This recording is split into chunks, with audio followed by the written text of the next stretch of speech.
pauta agora é Portugal. O país virou o destino de muitos brasileiros que decidiram deixar o Brasil. E ao contrário dos Estados Unidos, o país quer brasileiros e tem organizado uma série de eventos para orientar os possíveis imigrantes ao incentivo para investimentos, inclusive compra de imóveis. Ô Guga, Lisboa então está cada vez mais com sotaque de brasileiro. Tá, Sérgio. Eu tomei um susto outro dia que meu irmão anunciou que estava ele e a família de mudança para Lisboa, né? E meu irmão tem cidadania americana, poderia vir morar nos Estados Unidos, mas ele optou por ir para Lisboa, vai agora no próximo mês. Daí eu comecei a descobrir que realmente tem muito brasileiro indo para Portugal. A gente sabe que historicamente portugueses foram para o Brasil, desde que o Brasil foi descoberto, mas muitos na época do salazarismo, e depois até mais recentemente, durante a crise pela qual passou Portugal, alguns anos atrás, 7, 8 anos atrás, muitos jovens portugueses foram morar em São Paulo. O Financial Times, o jornal britânico na época, até brincou que a melhor saída para Portugal naquele momento, que o Brasil estava no auge e Portugal em baixa, seria Portugal virar Estado brasileiro, mas agora mudou. Muitos brasileiros estão querendo ir para Portugal e não é só brasileiro. Lisboa é a cidade do momento na Europa, em grande parte porque não é uma cidade alvo de terrorismo,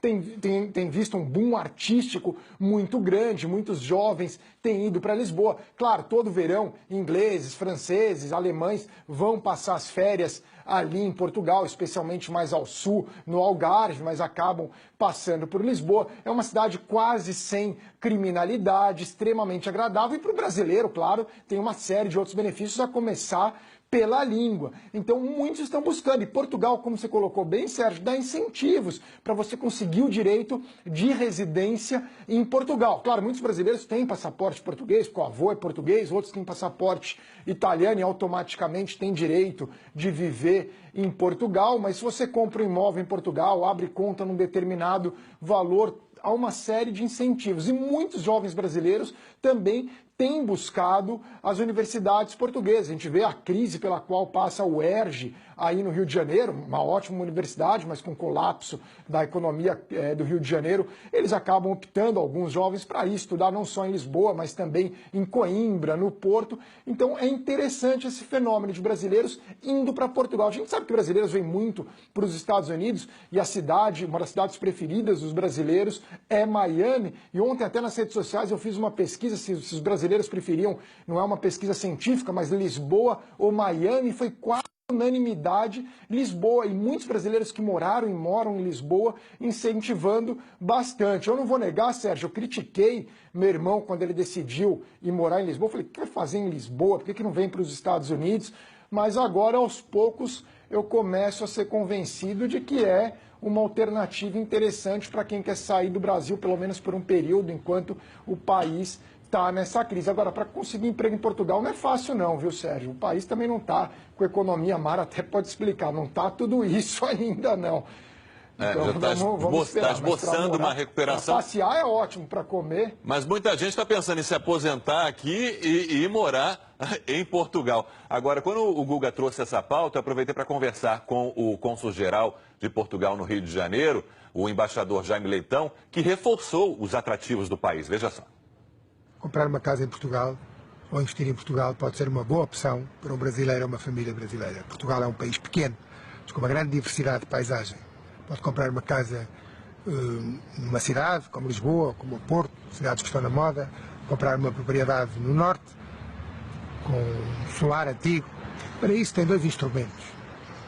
O ARI, autorização de residência para investidores, que comprando uma casa por pelo menos 500 mil euros ou até 350 mil euros, sendo uma casa numa zona degradada, e restaurar, ou abrir uma empresa criando 10 postos de trabalho, fica imediatamente com direito à residência em Portugal e um passaporte que lhe dá direito a viajar no espaço Schengen, no espaço de segurança na Europa a que nós pertencemos. Ou então optar antes por o residente não habitual. E aí tem um regime fiscal muito favorável durante 10 anos. Um regime mais favorável até do que nós portugueses. Bom, então Portugal também é pauta para o nosso correspondente em Lisboa, Leonardo Monteiro. Leonardo, o que mais conquista os brasileiros? Dá o seu exemplo pessoal, então, de repente. Boa noite. Oi, Sérgio. Boa noite para você. É um prazer participar aqui do Em Pauta. Estamos aqui no escritório da TV Globo em Lisboa e, de fato, o que o Guga falou tem toda a razão. A gente tem visto uma onda de imigração muito forte por parte dos brasileiros, mas de uma característica um pouco diferente daquela vista nos anos 80, nos anos 90, em que eram brasileiros com pouca qualificação, que vinham para cá à procura de mão de obra, enfim, menos qualificada. E agora não, a onda de imigração que a gente está vendo é, de fato, de jovens estudantes que não estão encontrando oportunidades no Brasil, que tentam vir para Portugal para tentar, de fato, ingressar no mercado de trabalho, se qualificar melhor, enfim. E eu trouxe alguns dados aqui importantes, é que saiu agora, no mês passado, um levantamento que nos últimos 10 anos, 400 mil estrangeiros conseguiram a nacionalidade portuguesa. E, claro, o Brasil lidera esse ranking pelo fato de muitos brasileiros terem ascendentes, enfim, avô, bisavô, o meu caso é esse, inclusive, eu tenho um bisavô português, vim para cá fazer um mestrado e o Guga também falou uma coisa muito importante, apesar dessa onda muito forte de imigração, principalmente brasileira, não é fácil arrumar emprego aqui em Portugal, que tem um dos salários mínimos mais baixos da Europa, 557 euros. É baixinho, mas também vale ressaltar que viver por aqui também não é muito caro, Sérgio. Mas você acabou não falando. O que você gosta mais do país, Leonardo? Olha, a facilidade da língua é muito tranquila. Em termos de Europa, a gente pode falar que o clima favorece muito, porque nós estamos agora num verão de 35 graus, 36 graus, ou seja, tem muita coincidência com o Brasil. A recepção dos portugueses é, em geral, muito boa com a gente. A comida é maravilhosa, enfim, você já esteve aqui algumas vezes, pode também dar o seu depoimento em relação a como é tranquilo viver aqui. E como o Guga disse também, violência muito baixa. Eu trouxe um dado aqui importante, que a violência já é baixa. E o índice de criminalidade do ano passado desceu 7% em comparação a 2015 e não é nada alvo de terrorismo. Portanto, Portugal, além do Brasil, além dos brasileiros procurarem, a gente também encontra muita migração de chineses, franceses e também de americanos, Sérgio. Leonardo, como eu acabei de voltar de férias, então o que me resta, de repente, é fazer uma encomenda para você de pastel de nata, de azeite, enfim, de bacalhau, e por aí vai. Obrigado, Leonardo. Boa noite para você. Eliane, eu vou ter que confessar, eu custei muito aí a Portugal, nas viagens fora do Brasil. E fui mais para esse momento em que o país se recuperou e depois ele agora passou por um mau momento e agora volta a se recuperar. Então, aquela mudança de Portugal, daquela imagem antiga de Portugal, eu acabei não conhecendo e quando visitei pela primeira vez, fiquei completamente envolvido com tudo, com a forma como os portugueses recebem, com a gastronomia, com o clima. O inverno deles é o melhor da Europa, né? O menos frio. Pois é, Sérgio, você sabe que há muitos anos atrás tinha um certo preconceito contra Portugal. Um pouquinho aí, que o Guga mostrou um pouquinho aí, esse preconceito antigo. E a primeira pessoa que se mostrou assim, apaixonada por Portugal foi o meu marido, muitos anos atrás. Foi a primeira viagem internacional dele, ele já tinha, sei lá, 20 anos de idade quando fez essa viagem, e ele foi sempre apaixonado por Portugal.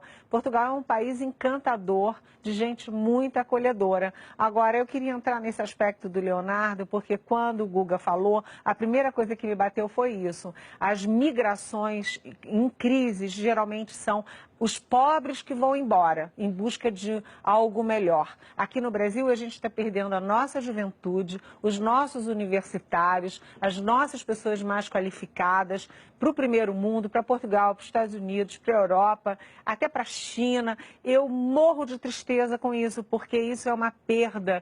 As crises, elas não se estancam em si, né? Elas deixam um lastro de crise ao longo do tempo. Eu morro de tristeza de ver nossas novas gerações que tinham que impulsionar o país indo embora.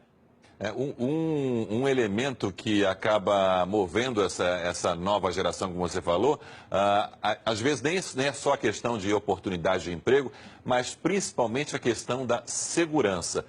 Aliás, reforçando a questão da alta criminalidade nas grandes cidades como Rio de Janeiro e São Paulo. Isso tem um peso bastante expressivo nessas decisões, que ao mesmo tempo tem que ter uma certa cautela, Mara. Você sabe que Portugal ele está entre os 10 países mais procurados por aposentados. Então, você tem no topo dessa lista, você tem Equador, você tem Costa Rica, a gente já falou aqui, você tem México e Portugal está nesse grupo de países mais procurados por aposentados. Há alguns anos atrás, eu recebi um e-mail de uma ouvinte da CBN, onde eu faço o boletim diário, que ela dizia o seguinte: ela era brasileira, se aposentou e foi morar no Porto e trabalhava como bibliotecária. Mara, vamos fazer o seguinte. Eu quero isso para mim na minha aposentadoria. Mara, deixa eu te interromper, você conclui depois, essa história realmente é super interessante e curiosa. Mara, dá uma arrematada aí, eu te interrompi aí, desculpa, mas fiquei curioso para saber o final da história. Foi por um bom motivo, né, Sérgio? Vamos combinar. Não, então eu recebi esse e-mail dessa brasileira que se aposentou e foi morar lá como bibliotecária. E eu falei, eu coloquei isso como meta também. Eu falei, poxa, eu vou levar... Porque a minha avó era portuguesa, né? A minha irmã está tirando cidadania para gente, enfim, para os netos todos. E eu falei, vou montar a minha livraria lá. Lembra que eu falei para você que eu quero montar uma livraria de poesia? Eu falei, vou montar a minha livraria lá, no Porto. Mas é um destino que os aposentados escolhem para ir e os governos desses países, esse é um dado que a International Living solta todo ano, e o governo desses países querem os aposentados, né? Porque tem a receita querem os aposentados para empreender e que ajuda a movimentar a economia, né? Só tem que tomar um cuidado indo morar em Portugal. Com a balança, porque a comida é tão saborosa e os doces são deliciosos, a tendência é você exagerar. Diga, Eliane, rapidamente. Rapidamente, eu fiz um caderno sobre Portugal de 12 páginas para a velha Gazeta Mercantil há muito tempo e a população de turistas em Portugal é o dobro da população que mora em Portugal por ano. Portugal recebe mais gente como turista do que tem como população. Por quê? Por causa disso tudo. Clima, as praias, o europeu fica lá gelado na Alemanha e vai para Portugal feliz da vida, né? Tá certo, realmente é um excelente destino.